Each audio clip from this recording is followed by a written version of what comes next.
안녕하세요. 오늘 종합소득세와 부가가치세를 절세할 수 있는 방법에 대해서 강의를 맡은 저는 대원세무법인 박수정 세무사라고 합니다. 반갑습니다.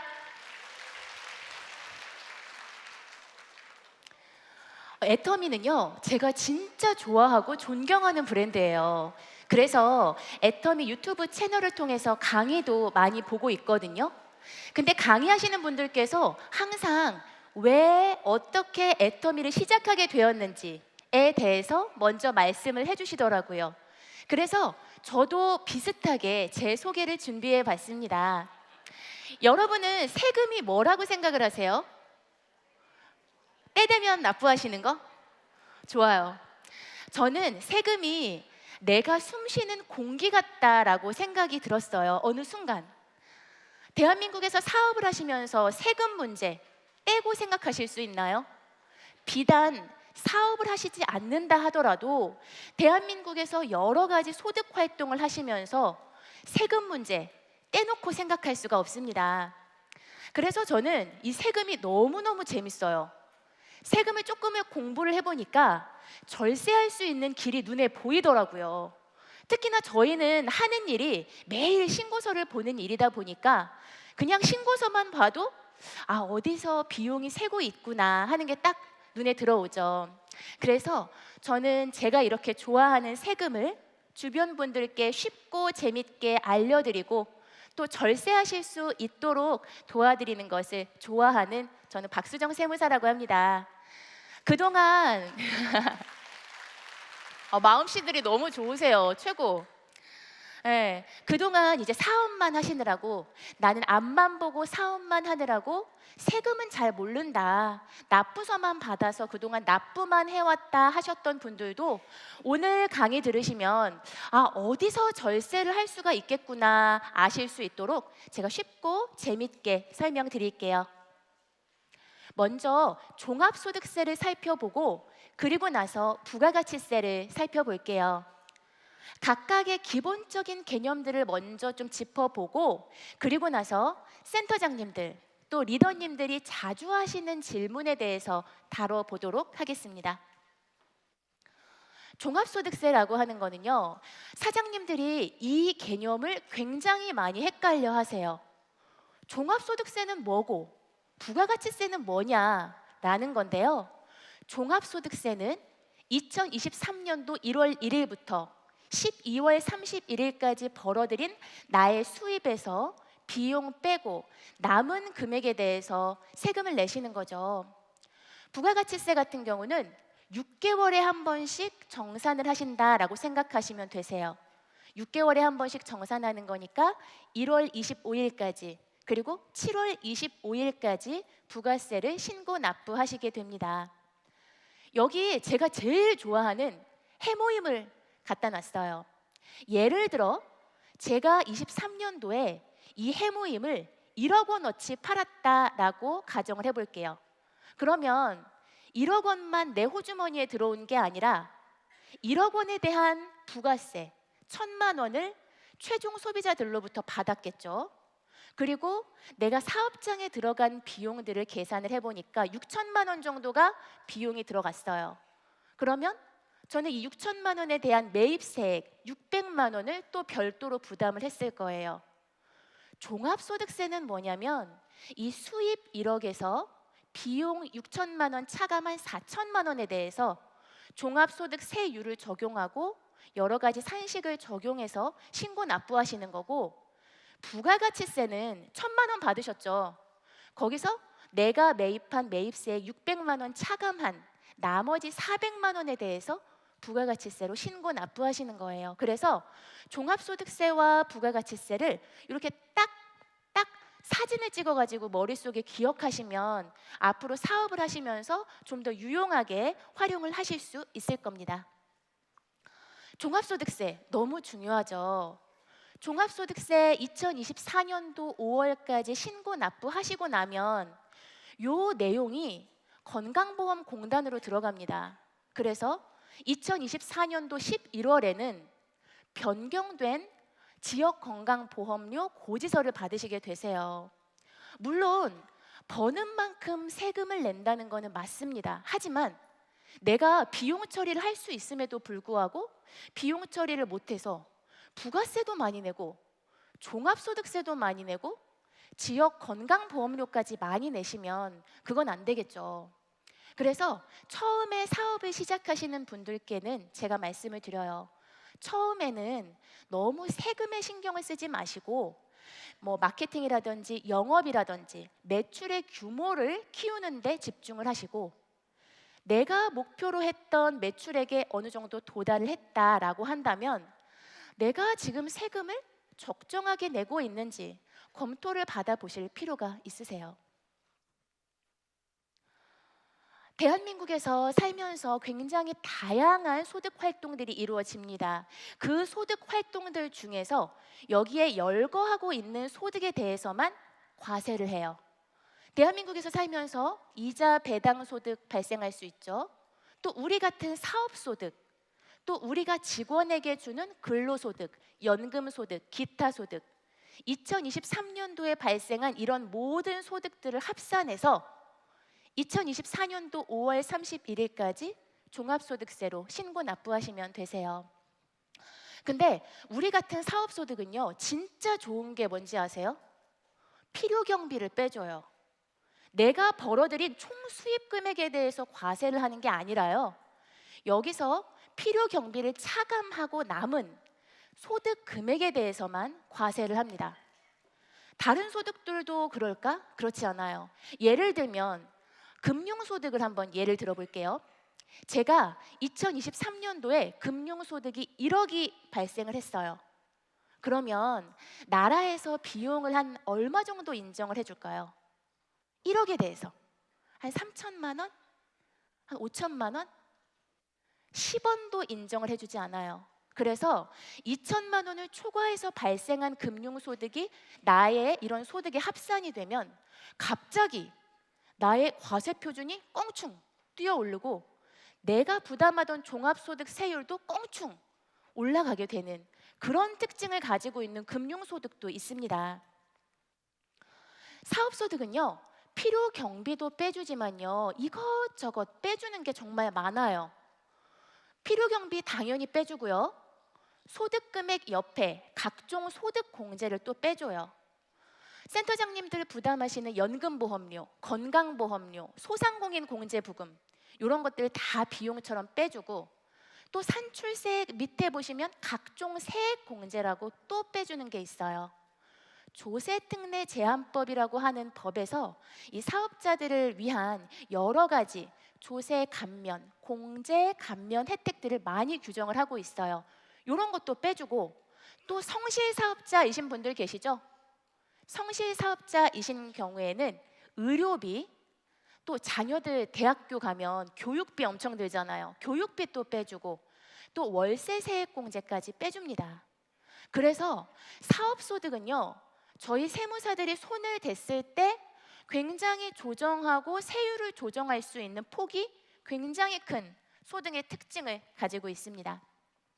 그러면 여기서 필요 경비가 정말 중요하잖아요. 센터장님들 사업장에서 경비 관리가 잘 되고 계실까요? 아, 나는 뭐 오래 해가지고 다 잘하고 있어. 또는 우리 사업장에는 회계 직원이 있어서 잘 알아서 하고 있어. 하지만 굉장히 많은 사업장에서 비용이 새고 있습니다. 일례로 우리가 알고 있는 뭐 그런 중견 기업 같은 데 가보면 회계 직원들이 4명, 5명이 앉아 있어요. 그러면 저희 세무사들이 주기적으로 그 회사에 방문해서 비용이 어디서 새고 있는지 그런 것들을 확인하고 리포트해서 대표님도 보시고 회계팀장님도 보실 수 있도록 저희가 보고를 드리거든요. 그러면 회계팀장님, 대표님이 목덜미를 잡으시는 포인트예요. 내가 너희들을 믿고 이렇게 했는데 이렇게 비용이 많이 새면 어떻게 하냐. 그게 비일비재하게 일어나고 있습니다. 제가 지금부터는요, 경비 관리의 중요성에 대해서 말씀을 드릴 거예요. 경비 관리는 정말 중요합니다. 대부분의 사장님들이 하고 계시는 착각이 하나 있어요. 그게 뭐냐면 내 통장에서 돈이 나가잖아요. 그 나가는 비용들이 어디선가 전산상 찹찹찹 쌓여가지고 비용 처리가 되고 있겠지 라고 착각을 하세요. 내 통장에서 돈이 나가는 것과 비용 처리를 한다는 것은 전혀 다른 의미의 이야기입니다. 일단 돈이 나가요. 사업과 관련해서. 그러면 이게 큰 그림인데요. 각종 증빙들을 수취를 하셔서 요거를 세무사 사무실에 전달을 해주셔야지 그래야 비용 처리가 됩니다. 예를 들어 우리 자녀가 있어요. 근데 이 자녀한테 경제적인 관념을 좀 심어주기 위해서 방학 때 센터에 와서 아르바이트를 시키는 거예요. 그러면 제가 아르바이트 비용 줄 수 있잖아요. 요런 내용들 반드시 비용 처리를 하셔야죠. 세무사 사무실에 전달을 해주시면 되고요. 또 신규 사업자분들, 리더분들 만나서 차 드시고 식사하시고 우리 제품 좋다고 말만 할 수 없잖아요. 한번 써보세요. 그 비품 비용이 굉장히 많이 들어갑니다. 이런 것들 부가세 매입세액 받으셔야죠. 단순히 나한테서 지출이 있었다고 해서 이게 비용 처리가 된 것은 아니다라고 하는 부분에 대해서 조금 더 자세히 설명을 드릴게요. 통장으로 대가가 지급이 돼요. 거래 상대방에게 통장으로 대가가 지급이 되면 그러면 거기서 끝나는 게 아니고요. 거래 상대방한테 내 사업자 등록증 보내주고 세금 계산서 발행해 달라라고 말씀을 하셔야 나의 홈택스에 세금 계산서 증빙이 찹찹찹 쌓이는 거예요. 예를 들면 이제 수기로 그 세금 계산서를 받으시는 경우도 있어요. 그럴 때는 종이 세금 계산서이기 때문에 반드시 세무사 사무실에 전달해 주시면 되세요. 이걸로 다시 한번 짚어봐 드릴게요. 통장에서 돈이 나갔다고 비용 처리가 다 된 것은 아니다 라고 하는 부분 꼭 기억해 주시고요. 요거는 이제 신용카드로 매입을 하시는 경우에요. 신용카드로 매입을 하시면 훨씬 더 간편합니다. 내가 뭔가를 신용카드로 매입을 하면 그 전산 자료가 있잖아요. 그렇기 때문에 세금 계산서처럼 뭘 발행해 달라, 사업자 등록증 주고 이렇게 안 하셔도 돼요. 그런데 이렇게 해서 부가세 매입세 공제도 잘 받고 비용 처리도 잘 하시려면 홈택스에 쓰시는 신용카드를 등록을 해두시는 게 좋습니다. 그래서 그 전산 자료를 세무사 사무실에서 끌어다가 매입세 공제도 받고 비용 처리도 하고 하시는 거예요. 센터를 처음에 오픈하시면 꼭 하셔야 되는 게 내가 쓰고 있는 이 비용들, 신용카드를 홈택스에 반드시 등록해 놓으시고 그리고 사업용 계좌나 현금 영수증 가맹점으로 등록을 해 놓으셔야 돼요. 아예 처음에 세팅을 이렇게 하시는 게 좋아요. 사업용 계좌나 현금 영수증 같은 경우는 이렇게 처리를 안 해놓으시면 가산세도 붙고요. 또 조세특례 제한법에서 주는 사업자들에게 다양한 공제 감면 요건에서 아예 배제가 돼버려요. 요거를 안 하면 그런 공제 감면을 아예 못 받게 규정을 하고 있어요. 그래서 이런 것들 꼭 하시면 좋고 지금 센터장님들 경우에는 이제 센터를 오픈하신 이후라도 카드를 분실했다라든지 신규 발급, 중도 해지 이런 사유가 발생하면 홈택스에 신용카드를 꼭 등록을 해 주셔야 됩니다. 그리고 이런 매입세 공제나 이런 거는 세무사 사무실마다 좀 천차만별이에요. 어떤 데는 가면 굉장히 보수적으로 처리를 하는 곳이 있어요. 전에 오신 어떤 고객님의 자료를 받아봤더니 이분이 만약에 100을 쓰셨다라고 하면 그중에 부가세 매입세 공제는 10만 받았더라고요. 그래서 이런 것들을 그 사업을 하시면서 중요한 이런 핵심 내용들을 내가 좀 알고 세무사 사무실에서 그냥 납부서만 받아다가 납부만 하지 마시고 부가세 신고서 좀 설명 좀 해달라. 설명도 들어보시고 그래서 내가 좀 세무사 사무실을 좀 효율적으로 사용해 보시기를 권장해 드립니다. 우리는 지속적인 인간관계를 맺는 게 굉장히 중요하잖아요. 그러다 보면 경조사비, 접대비 필수적으로 들어가죠. 여기서 그 경조사비 혹시 비용 처리하고 계시는 센터장님 계실까요? 오, 은근히 많으셔요. 나는 그 경조사비를 비용 처리하고 있는지 아닌지 잘 모르겠다. 그러면 경조사비가 비용 처리되지 않고 계시는 거예요. 경조사비 관련해 가지고 우리가 문자나 우편물 받으시잖아요. 요거를 사진으로 찍어 놓으셨다가 세무사 사무실에 전달해 주시면 건당 20만 원까지, 연간 기본 함도 3,600만 원까지 비용 처리가 가능합니다. 제가 이렇게 말씀드리면요, 또 어떤 센터장님들은 그러실 수 있어요. 아이 뭐 건당 20만 원? 아유 안 해, 귀찮아. 그러실 수 있는데요, 종합소득세는요 누진세율 구조를 띠고 있어요. 많이 버는 사람들한테는 과세를 많이 해요. 과세 표준과 종합소득세율 구간이 계단처럼 움직여요. 그래서 만약에 제가 23년도에 제가 매출이 한 2억 정도가 있었어요. 그리고 비용이 한 1억 1천만 원 정도 빠졌다라고 가정을 해볼게요. 그래서 제가 과세 표준 구간이 8,800만 원 정도에 걸린다라고 가정을 해볼게요. 그러면 법에서 어떻게 규정하고 있냐면 8,800만 원을 초과하는 경우에, 즉 8,800만 원에서 10원만 더 얹어져 있어도 8,800만 원을 초과하는 거죠. 그러면 종합소득세율이 35%가 적용이 돼요. 그런데 8,800만 원이라면 8,800만 원을 초과하지 않는 거잖아요. 그러면 종합소득세율이 24%가 적용이 됩니다. 그렇기 때문에 이런 비용들, 아이 너무 자잘한 비용들이다라고 생각하지 마시고 야무지게 증빙 모으셔가지고 비용 처리 꼭 해보시길 바랍니다. 다음은 경차나 9인승 이상의 차량에 관한 내용이에요. 경차나 9인승 이상의 차량을 구입하시면 세금 혜택이 많이 있습니다. 예를 들면 경차를 구입하실 때 매입세액 부담하시죠. 그리고 우리가 기름 넣으면 어때요? 주유하면 거기에 또 매입세액 또 부담하시고, 차 수리 가면 또 수리하는 데서 또 부가세 매입세액 부담하시잖아요. 그런 부가세 매입세액을 전부 다 공제해줘요. 그리고 이 차량 가액에 대해서 한도 없이 비용 처리를 해줍니다. 우리가 흔히들 알고 있는 경차 9인승 이상의 승합차 이외의 차들은 전부 다 옆에 보시는 일반 소형 승용차에 해당한다고 보시면 돼요. 종합소득세 계산할 때도 한도 내에서 비용 처리를 하고요. 그리고 여기서 이제 중요하게 오늘 말씀드리고 싶은 건 뭐냐면, 내 사업장에서 현재 비용 처리되는 자동차가 한 대다 하시는 분 계세요? 한 대. 한 대이신 분도 잘 아셔야 돼요. 왜냐하면 현재는 한 대일지 모르지만 앞으로 또 추가로 구매하실 수 있잖아요. 그러면 2대 이상이다 하시는 분들,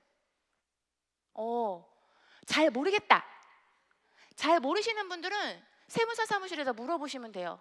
네, 제가 오늘 지금 드리고 싶은 말씀은 뭐냐면 2024년도부터 개정이 됐어요. 뭐가 개정이 됐냐? 경차나 9인승 이상의 차량은 해당 안 돼요. 제가 지금 말씀드리는 거는 일반 소형 승용차예요. 만약에 내가 현재 사업장에서 일반 소형 승용차를 2대 이상 비용 처리를 하고 계시는 경우에요. 그러면 이 기본 한 대는 보험을 아무거나 드셔도 상관없어요. 우리 가족들이 운전할 수 있는 거 뭐 모두 다 해가지고 보험을 드셔도 상관이 없어요. 그런데 한 대를 초과해서 비용 처리하고 계시는 요 차량들 있죠. 요거는 업무 전용 자동차 보험에 필수적으로 드셔야 돼요. 개정이 돼서 개정됐다고 보험 안 들었어. 그러면 비용 처리 당장 안 해줘. 그럼 우리 너무 화나잖아요. 그래서 뭔가가 이렇게 개정이 되면 유예 기간이라고 하는 걸 둬요. 그래서 당장에 이 보험에 가입하지 않으셨다 하더라도 24년, 25년까지는 원래 인정해주던 비용의 50%까지 인정을 해주고요. 26년도부터는 아예 비용 인정 안 해준대요. 그러니까 올해 보험 갱신하실 때 반드시 고려를 하셔야 됩니다. 대출이자 부담하시는 분들 계시죠? 이제 차입금이 있는데 그 차입금이 사업과 관련이 있다면 이자 비용에 대해서 비용 처리가 가능하세요. 센터장님들 중에서 임대업을 병행하시는 분들도 계세요. 그러면 임대업의 경우에는 이런 대출 이자, 비용 처리할 수 있거든요. 근데 이렇게 안 하시는 분들도 꽤 많아요. 그래서 저희 세무사 사무실에 오셔가지고 요번에 종합소득세를 보니까 뭐야? 왜 이렇게 적어? 아, 내가 그동안 요걸 비용 처리 안 해가지고 그동안 세금을 많이 냈구나. 요거 이제 경정 청구해 주세요 하고 우리가 세금을 다시 환급받는 걸 도와드리기도 할 정도로, 그 정도로 비용 처리를 안 하고 계시는 분들도 은근히 많습니다. 임대업의 경우는요, 비용으로 인정해주는 폭이 굉장히 적어요. 그렇기 때문에 이런 대출 이자 반드시 비용 처리하셔야 돼요. 가끔 사장님들 그런 질문 주세요. 아, 내가 요번에 뭘 매입하려고 하는데 거래처에서 세금 계산서 안 끊어주는 대신에 10%를 깎아준대요. 10% 깎아주는데 꼭 세금 계산서 받아야 돼요? 이렇게 물어보시는데, 부가가치세 10%를 아끼시면 절대로 안 됩니다. 부가세 아깝다고 증빙 안 받으시면은요, 절대로 안 돼요. 문제는 종합소득세법상 문제없이 비용 처리를 하시려면 반드시 증빙을 받으셔야 돼요. 내가 예를 들어 인테리어를 1억을 했어요. 그러면 거기에 대한 부가가치세 1,000만 원도 같이 부담을 해야 되죠. 근데 처음에 사업을 오픈하실 때는 자금이 굉장히 빡빡해요. 그래서 10% 깎아준다고? 그러면 솔깃하실 수 있거든요. 그런데 문제는요, 이 부가세 1,000만 원은 지금 당장 내가 줘요. 그리고 조기 환급 제도를 이용해서 다음 달에 다시 환급 받으실 수 있어요, 부가세는. 그런데 문제는 뭐예요? 이 증빙을 안 받으면 종합소득세법상 1억을 비용 처리를 해야 되잖아요. 이 1억에서 문제가 생기는 거예요. 그렇기 때문에 증빙을 반드시 받으시는 것이 좋습니다. 센터장님들은 뭐 센터를 이미 오픈하셨지만 지금도 계속 뭔가를 구입을 하고 계시잖아요. 그렇기 때문에 반드시 세금 계산서 받으시고 부가세 10% 아까워하지 마시라는 거 말씀을 드리고 싶습니다. 이거 관련해 가지고 얼마 전에 사장님이 전화를 주셨는데, 거래처에서 30%를 깎아준대요. 그러면은 요거 30% 깎아주고 세금 계산서 안 받아요? 아니면 30% 뭐 이거 하고 원래대로 세금 계산서 받아요? 그렇다면 얘기가 좀 달라지죠. 30% 40% 깎아준다고 하면. 그래서 그때는 뭐가 더 유리합니다라고 제가 비교 판단하실 수 있도록 보내드렸어요. 제가 지금까지 말씀드린 내용이에요. 증빙 없이 내 통장에서 새 나가고 있는 돈이 없는지 주기적으로 점검을 해보셔야 됩니다. 각종 고정 지출도 마찬가지고요. 비정기적으로 지출이 되는 뭐 아르바이트 비용이라든지 이런 부대 비용들에 대해서 점검을 꼭 해보시기 바랍니다. 다음은 종합소득세와 관련해서 센터장님들이 자주 하시는 질문들을 모아봤습니다. 종합소득세 세금 폭탄 나왔어요. 도와주세요. 매출이 직전 연도보다 증가했는데 5월에 종합소득세 납부서를 받아보니 폭탄이 나왔어요. 어떻게 해야 되나요? 평상시에 좀 증빙을 관리하시는 데 좀 관심을 두세요. 그래서 제가 아까 말씀드린 돈이 나간 게 비용 처리된 건 아니다, 요런 거 잘 생각을 해보시고, 또 세무사 사무실에서 가결산 서비스를 꼭 받아보세요. 종합소득세는요, 기간과세예요. 1월 1일부터 12월 31일까지 확정된 수입과 비용에 대해서 이제 과세가 되는 거죠. 그러면 한 11월 달이 되면 나의 수입과 비용이 어느 정도 확정이 돼서 내가 지금 현재 상태라면 내년에 종합소득세를 얼마 정도 내야 하는지 예측이 가능해요. 예측해서 받아보시고 세금 너무 많이 낸다 하면 12월이 남아있잖아요. 12월 동안에 좀 더 비용 처리를 하시는 거예요.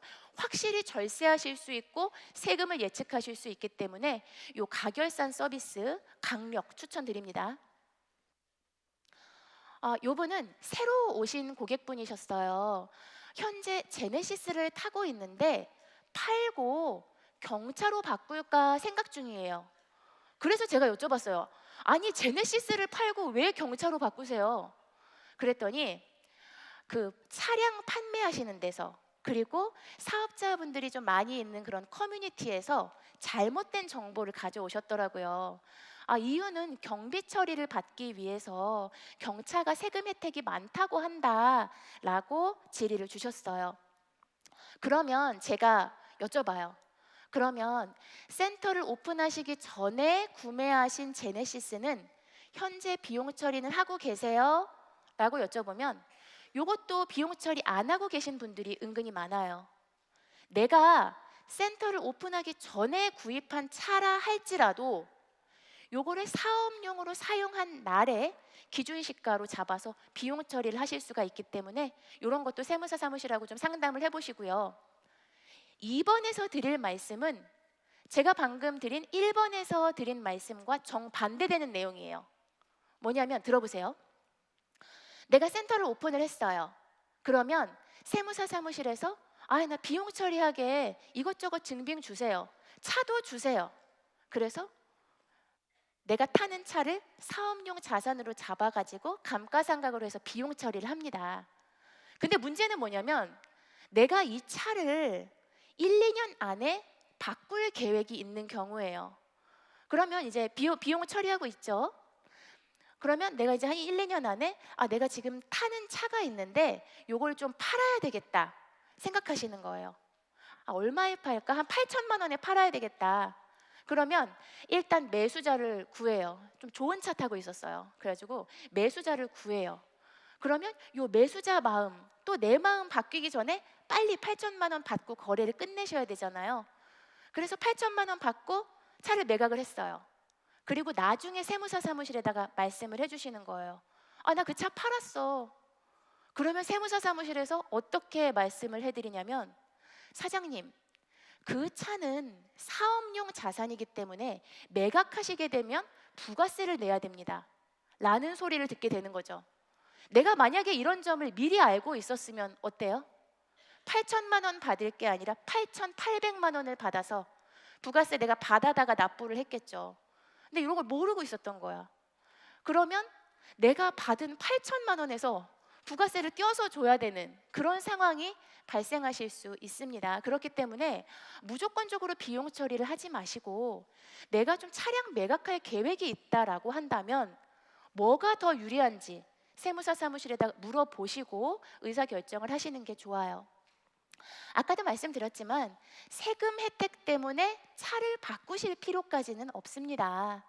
다만 이런 차들이 혜택이 있기 때문에 내가 지금 타는 차가 있는데 서브용으로 한 대 더 필요하다라고 한다면 구입을 고민해 보실 만하죠. 공동대표를 하면 세금을 줄일 수 있다던데요 라고 질의를 주셨어요. 보통 이 남편분하고 와이프하고 같이 이렇게 사업을 하시는 분들이 많으시죠. 종합소득세는 누진세율 구조예요. 그래서 한 사람한테 소득을 전부 다 몰아서 과세를 하시는 것보다는 요걸 반으로 쪼개서 각각 과세를 하게 되면 확실히 절세 효과가 있습니다. 이런 것도 세무사 사무실에다가 내가 지금 요거를 공동사업자로 바꾸려고 하는데 그렇게 되면 세금 부담이 어떻게 되냐 좀 비교해서 보여달라, 그런 걸 보시고 확실히 절세 효과가 있네 보시고 판단하시면 되세요. 그래서 이렇게 하려면 그 세법상 공동사업자로 등록을 하시면 되고요. 동업계약서를 작성하시고 그에 따라서 소득을 분배하고 신고하시면 문제가 없습니다. 그런 분들 계세요. 주기적으로 주사업자와 부사업자를 변경하시는 분들이 계시는데요. 이렇게 되면 방문판매법상 위법 소지가 있습니다. 그렇기 때문에 주의하셔야 돼요. 세법상 공동사업자로 등록하시면 되세요. 다음은 부가가치세예요. 사진 못 찍으셨어요? 다시.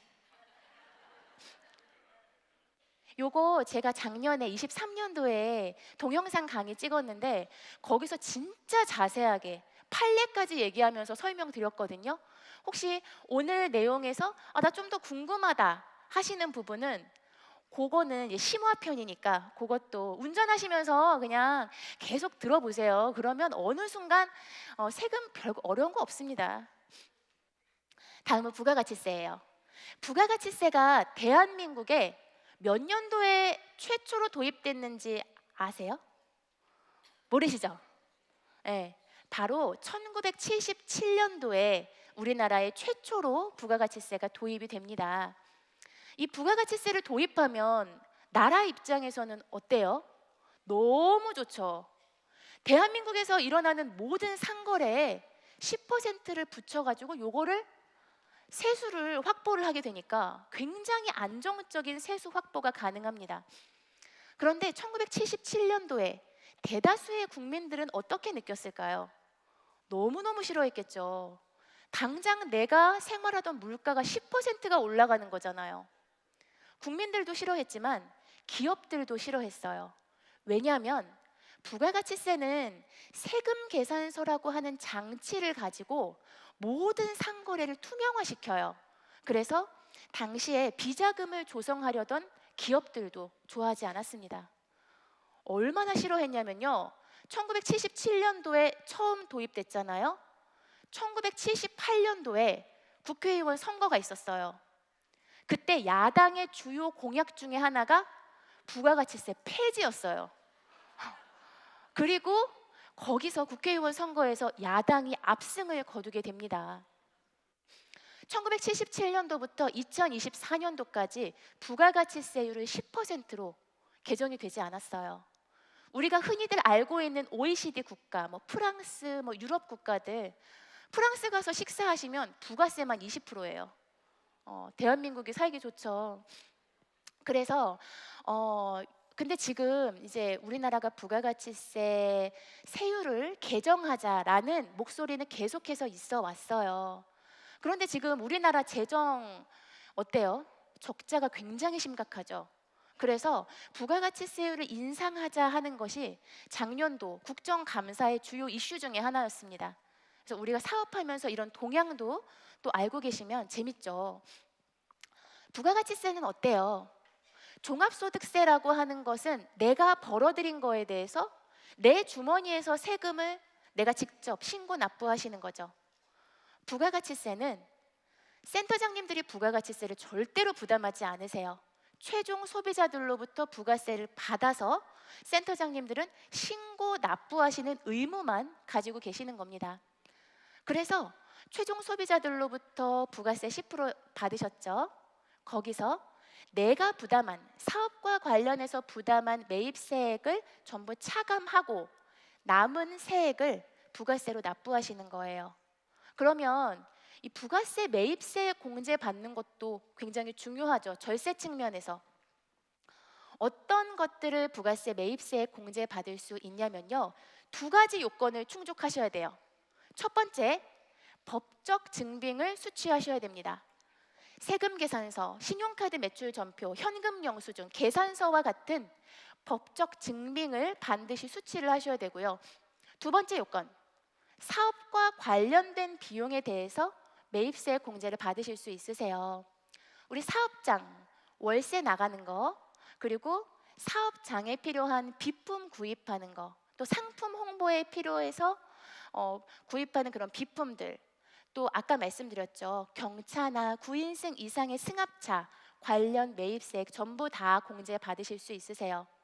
또 직원이 있는 경우에는 식대, 차값, 비품들, 경품들 이런 거 굉장히 많이 나가시잖아요. 이런 거 6개월어치 모아가지고 매입세 공제 받으시면 꽤 쏠쏠합니다.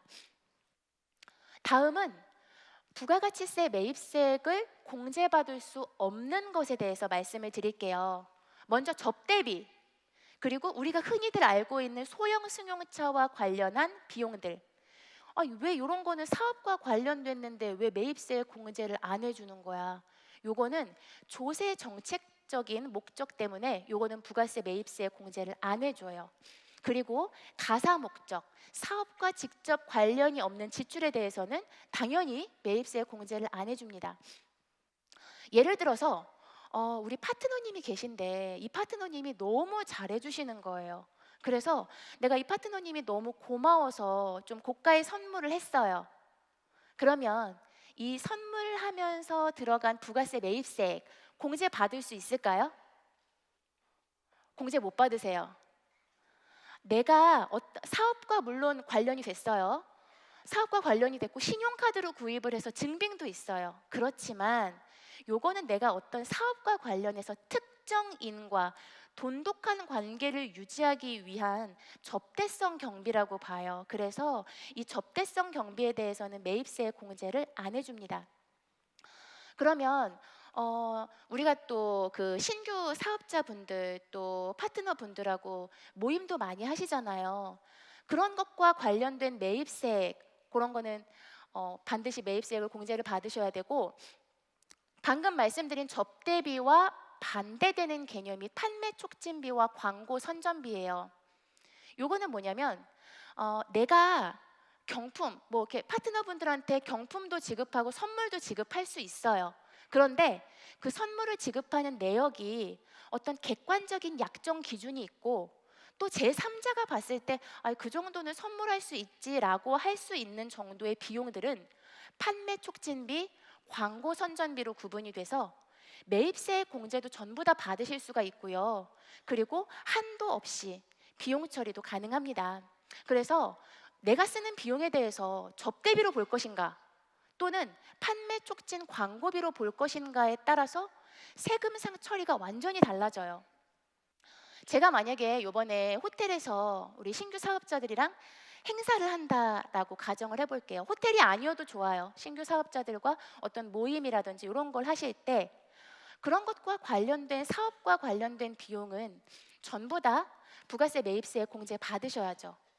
그런데 이런 우리의 사업상 특성을 이해하지 못하거나 또는 세무사 사무실에서 굉장히 보수적으로 처리를 해주는 그런 세무사 사무실도 있어요. 그렇기 때문에 주기적으로 세무사 사무실에다가 얘기도 하시고 나의 사업장의 특성도 이해를 시키고 하셔서 부가세 매입세 공제도 받으시고 비용 처리도 문제없이 하시면 이게 또 절세 할 수 있으니까 센터장님들이 좀 알고 계셔야 돼요. 그래야 또 사람을 부릴 수가 있으니까 알고 계시면 좋겠습니다. 요약을 한번 해볼게요. 제가 부가가치세는 센터장님들이 절대 부담하시는 세액이 아니라고 말씀드렸죠. 받아서 납부하는 거니까 부가가치세에 대해서 스트레스는 안 받으셨으면 좋겠어요. 그리고 신고를 하실 때 매출세액, 매출 누락 없이 정확히 신고하시는 거. 그래서 소명이라든지 조사 대상이 되지 않는 것이 중요합니다. 기술적으로는 현재 센터가 있으세요. 그런데 내가 받는 다양한 수당들 중에서 혹시나 3.3%로 신고가 되고 있는 수당은 없는지 이 신고의 적합성 여부에 대해서 세무사랑 좀 얘기를 한번 해보시면 좋을 것 같고요. 그리고 센터장님들은 보통 기장하시는 세무사 사무실이 있기 때문에 요 부가세 신고를 누락할 리가 없어요. 그런데 좀 이렇게 규모가 작아서 여기저기 그때그때마다 신고하시는 세무사 사무실을 바꾸시는 그런 사장님들도 계시거든요. 그런 데는 관리를 지속적으로 받을 수가 없기 때문에 부가세 신고가 누락이 되기도 해요. 부가세 신고를 만약에 혹시라도 누락했다 하시면 기한 후 신고라도 꼭 하세요. 기한 후 신고도 안 해가지고 나중에 세무서에서 과세 예고 통지를 받게 되잖아요.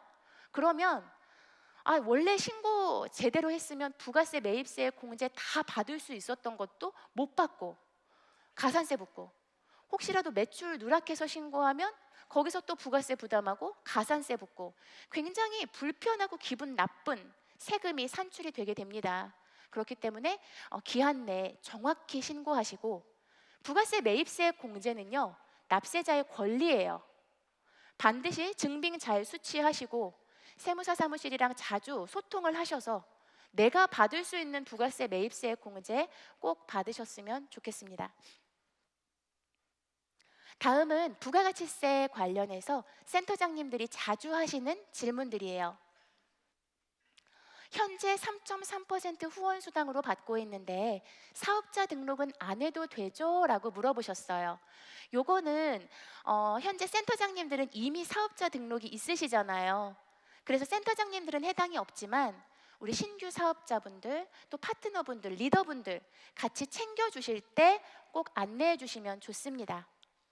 인적 또는 물적 시설이 있다면 사업자 등록을 반드시 하셔야 돼요.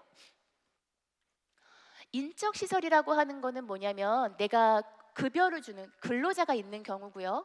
그리고 물적 시설이라고 하는 거는 뭐냐면 내 사무실, 사업장이 있는 경우예요.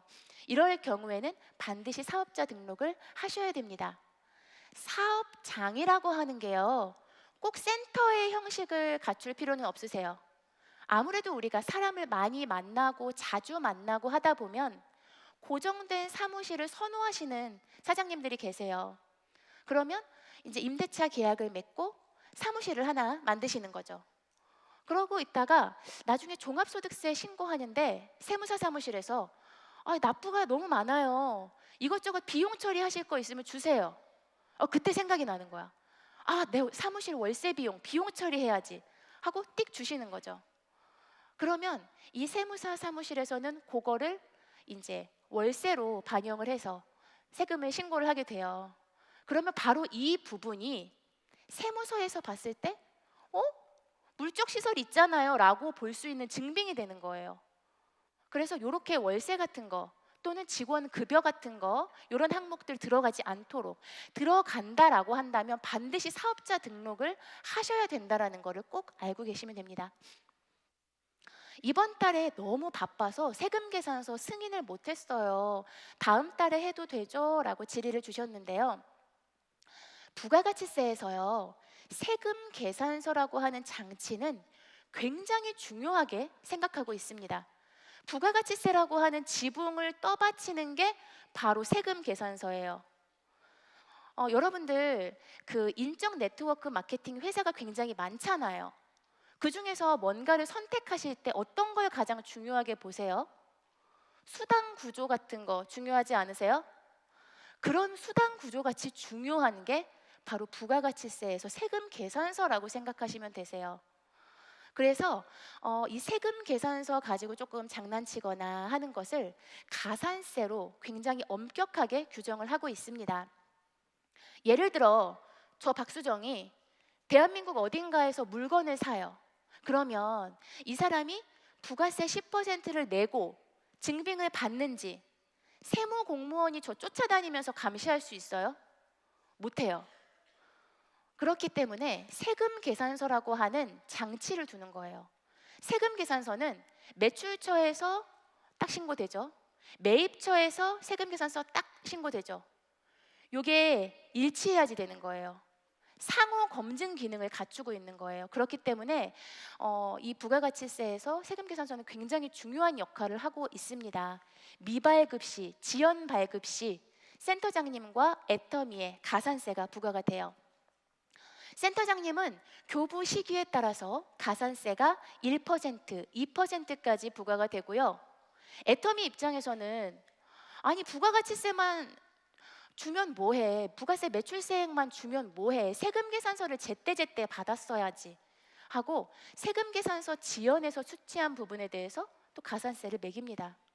이게 개인별로 보면은 가산세가 얼마 되지 않을 수 있을지 모르겠지만 애터미 지금 회원수가 몇 명이에요. 이 회원수의 가산세가 누적이 되면 애터미 입장에서는 꽤 큰 손실이 발생할 수 있습니다. 그러니까 공인인증서 1년에 한 번만 갱신하시면 되잖아요. 그래서 핸드폰에다가 알람을 맞춰 놓으시는 거예요.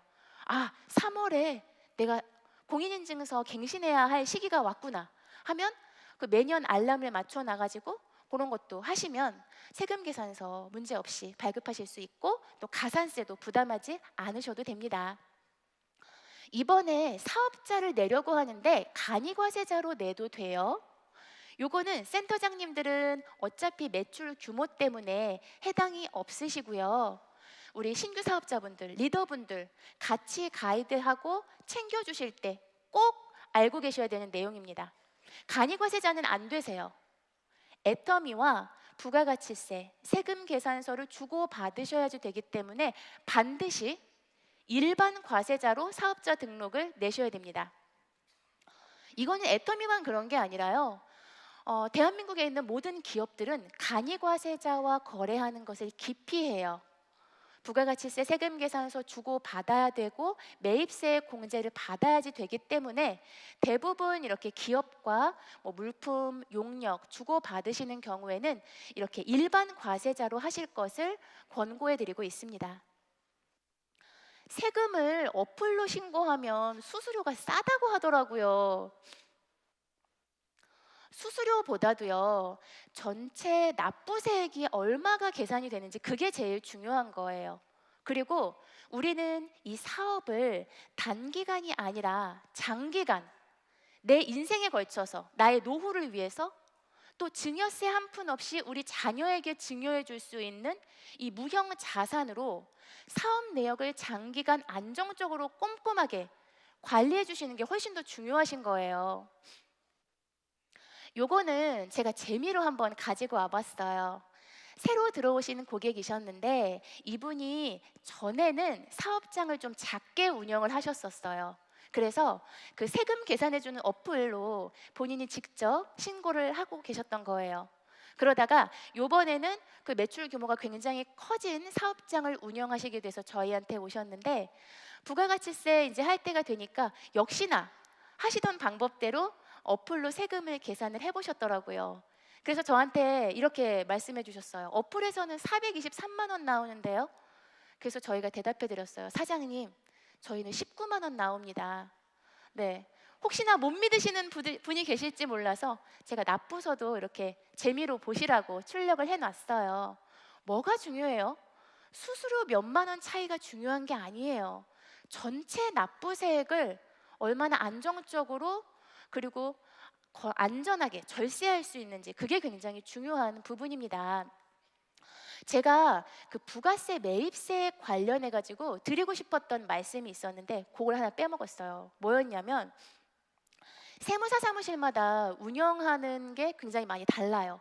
어떤 데는 가면 굉장히 보수적으로 부가세 매입세 공제를 안 받아줍니다. 그래서 이런 거를 좀 센터장님이 가셔가지고 나 부가세 신고한 거 좀 설명 좀 해줘봐 하고 나 부가세 매입세 공제를 왜 이렇게 조금 받았지? 이런 것들을 좀 캐치하실 줄 아셔야 돼요. 우리 세무사 사무실에서는요 부가세 매입세 그거를 공제를 안 받고 종합소득세법상 비용으로 처리를 한다고 하던데요. 그러면 어떻게 돼요? 제가 만약에 이제 행사를 하느라고 1,000만 원을 지급을 했어요. 그러면 내가 부가세 매입세액 100만 원 부담을 했겠죠. 이 부가세 매입세액 100만 원을 내가 내는 부가세에서 차감해가지고 100만 원 세금 혜택 보시는 게 좋으세요? 아니면 이 100만 원을 종합소득세법상 비용 처리해가지고 내가 만약에 세율이 35% 세율 구간이다 한다면 100만 원 곱하기 35만 원은 얼마죠? 35%는 얼마죠? 35만 원이죠. 요 100만 원을 부가세법상 공제를 받지 않고 소득세법상 비용 처리를 하시면 35만 원 혜택을 받게 되시는 거예요. 100만 원 세금 혜택 받으실 거예요? 35만 원 세금 혜택 받으실 거예요? 예, 그렇죠. 그래서 이런 것들도 사장님이 좀 알고 계시면 훨씬 더 내가 좀 절세할 수 있는데 도움이 됩니다. 네, 이렇게 해서 오늘 강의가 끝이 났어요. 어떠셨어요? 재밌으셨어요? 네, 감사합니다. 아직 안 끝났어요. 제가 그 애터미 그 유튜브를 봤는데 얼마 전에 쇼츠에 80대 리더분께서 랩을 하시더라고요. 근데 제가 너무 재밌어가지고 10번은 넘게 본 것 같아요. 그리고 제가 친한 대표님한테 그 영상을 보여드렸어요. 그 대표님은 70대이시거든요.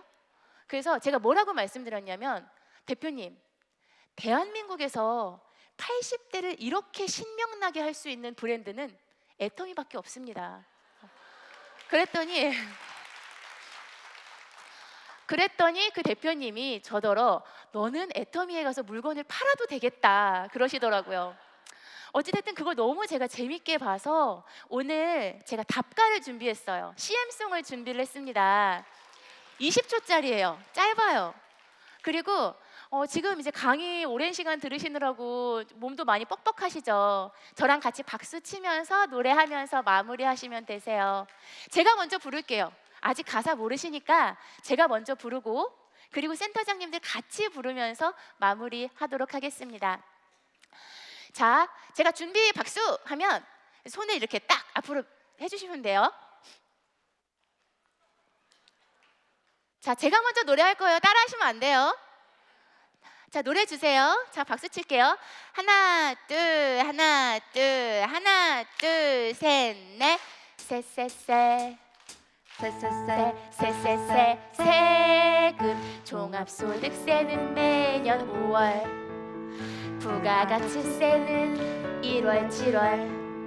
사업과 관련된 모든 비용 처리해. 환급이 나오면 다시 한번 검토해. AI보단 세무사가 절세해. 안전하게 절세합시다. 좋아요? 자, 요번에는 굉장히 쉽죠? 요번에는 센터장님들 같이 마무리하시면서 오늘 세금 이런 내용 들으셨던 거 또 기분 좋게 마무리하시면 좋겠습니다. 자, 준비 박수 하시고 네, 최고. 자, 하나, 둘, 하나, 둘, 하나, 둘, 셋, 넷. 쎄쎄쎄. 세금 종합소득세는 매년 5월. 부가가치세는 1월, 7월. 사업과 관련된 모든 비용 처리해. 환급이 나오면 다시 한번 검토해. AI보단 세무사가 절세해. 안전하게 절세합시다. 와, 너무 최고예요. 제가 애터미 본사에 오니까 공기도 너무 좋고 제가 열정 있으신 분들 정말 좋아하거든요. 근데 센터장님들한테 막 좋은 긍정적인 막 이런 열기가 느껴지는 것 같아서 제가 와서 힐링하고 가는 것 같습니다. 네, 센터장님들의 멋진 인생 응원하겠고요. 저희 세무사들은 센터장님들, 리더분들, 파트너분들 안전하게 절세하실 수 있도록 성심성의껏 돕도록 하겠습니다. 올 한 해도요, 행복한 일, 좋은 일 가득하시길 빕니다. 감사합니다.